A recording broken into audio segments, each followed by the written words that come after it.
të rodhës. Selam aleikum për hoxhën e nderuar. Hyra me një debat me një pabesimtar. Më tha, Allahu e ka krijuar tokën, i thash po. Më tha, a e ka krijuar universin, i thash po. Pastaj më pyeti kush e krijoi Allahun dhe unë i thash se ai është krijuar vetë. A kam gabuar dhe a më pranohet pendimi? Allahu ju shpërblet. Po ky gabu, s'ka diskutim që ky gabue edhe duhet për këtë çështje me u pendu. Por para se me u pendue ose para se me shpjegoj çështjen e pendimit, është mirë me ditë gjithë secili prej muslimanëve mos me hije në debate për të cilat nuk ka përgatitje. Nëse s'ki përgatitje për një çështje, mos hin debat me njerëz.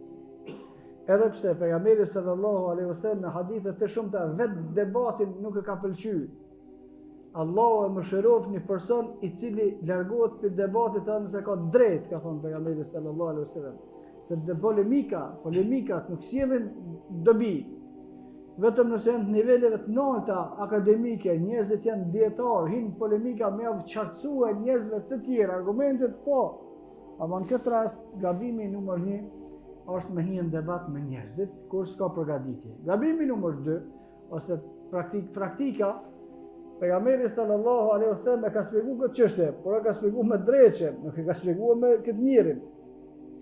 Thot pejgamberi sallallahu alaihi wasallam, shejtani vjen besimtarit në mendjen e vet. Edhe i thot se shejtani s'ka fuqi tjetër, ka fuqi vetëm me çuë mendje informacione. E thot kush të ka krijuar ty, Allahu, kush e ka krijuar Allahu, kush e ka krijuar ato, Allahu, kush sekreti ka krijuar Allahu. Pastaj thot pejgamberi sa shejtani fund thot Allah kush e ka krijuar. Thot pejgamberi sallallahu alaihi wasallam kur të vjen mendimi deri në këtë pikë, thuni amantu billah, unë besoj Allahun, edhe nale mendimin, nëse mendoj se të them diçka. Çka ke lënë ai punë keq, çka ke plot mendime që duhen që si ke bë punë që duhet, ndroje drejtimin. Dhe e fundit e treta është gabimi i ron, me thonë se Allah u krijua vetë. Kjo është gabim, se Allah subhanahu wa taala nuk është i krijuar.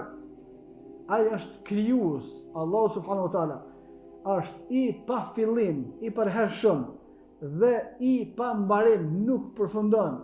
Çështja e fillimit e mbarimit ka të bëjë me krijesa. Na nuk kena ekzistuar një herë, pastaj ekzistojmë.